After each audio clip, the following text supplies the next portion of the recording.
रामायण काल्पनिक है। एक सवाल जो लोग कहते हैं ना, भाई जब रामायण काल्पनिक है तो तुम्हारे पेट में दर्द क्यों होता है। हम ये कहते हैं कि तुम्हारी रामायण काल्पनिक है, तुमने कल्पना में भी हमारे बाप शंभुक को मारा, कल्पना में भी तुम हमारे विरोध में ही कल्पना कर रहे हो। महाराजा रावण, अब सुन लीजिए, किताब है लंकावतार सुत्त, जो भारतवर्ष का ग्रंथ है, मगर यहाँ से प्रतिक्रांतिवादी लोगों ने उसको जला दिया था। जो धर्म द्वेषी थे, हमारे धर्म से द्वेष करते थे, उन्होंने उसको जला दिया। मगर हम धन्यवादी हैं तिब्बत के कि वो ग्रंथ वहाँ मिल गया।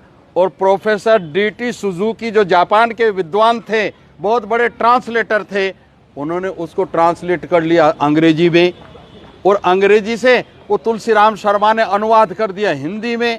भैया उसको पढ़ो। रावण ने बुद्ध को ललकारा था कि हाँ मुझसे तर्क कर ले, जैसे मिलांदर ने बनते नागसेन को ललकारा था। और उनका बुद्ध का और रावण का जो शास्त्रार्थ हुआ है, वो 100 सवाल रावण ने पूछे, 100 सवाल बुद्ध ने दिए। वो बौद्ध धर्म का विज्ञानवाद उसको कहते हैं। वो सारा उस ग्रंथ में उपलब्ध है। जाओ बच्चों, उस ग्रंथ को पढ़ो तो पता चलेगा कि रावण बहुत बड़ा विद्वान था, बौद्ध था, इसीलिए उसको जलील करने के लिए इन्होंने अपने ग्रंथ में उसको खलनायक बनाया और उसका लज्जाजनक उसका वध करते हैं। और रावण की महानता देखो, हर साल जलाते हैं, हर चौराहे पे जलाते हैं, मगर वो इनके जलाने में नहीं आता।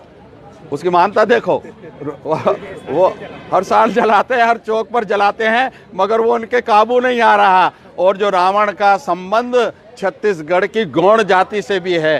कल नरक चौदस थी इनके हिसाब से, ब्राह्मणों के हिसाब से। नरक चौदस क्यों थी? क्योंकि कल महामना रावण का जन्मदिन था।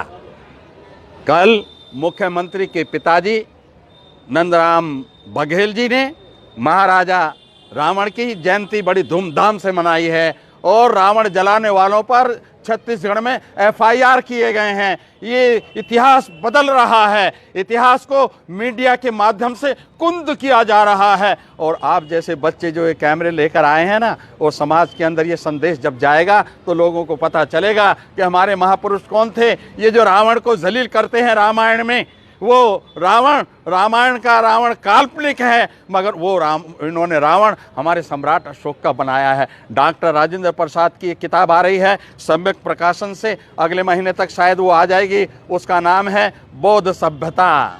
उसमें क्या बताया उन्होंने कि वो अशोक वाटिका क्या है। अशोक वाटिका वो है जो सम्राट अशोक ने अपनी राजधानी में एक अशोकाराम बनाया था, बहुत बड़ा बुद्ध विहार बनाया था। और उसी में तृतीय संगीति हुई थी, बौद्ध संगीति, जो बुद्धिस्ट कॉन्फ्रेंस होती है, वो उसका आयोजन हुआ था। और वो कहते हैं इतना संपन्न नगरी थी राजगृह, उसी को उन्होंने सोने की लंका कह दिया। अरे तुमने सोने की लंका में आग लगा दी, बड़ा आश्चर्य की बात है। आज आप सोना तो छोड़ो, आप ये जो 1 रुपये का सिक्का है, इसमें आग नहीं लगा सकते। उनके पास झूठ का अंबार, और उनके पास बहुत बड़ी कला है। वो झूठ को ऐसा स्थापित करते हैं, वो सत्य से भी ज़्यादा सच्ची लगने लगती है। वो लिंग को पुजवा दें, वो गोबर को पुजवा दें, वो आदमी के सिर पे जानवर का सिर रखकर पुजवा दें, ये कला उन्हीं के पास है। हमारे बच्चों को सावधान होकर के अपनी विरासत को स्थापित करने के काम में लगना चाहिए।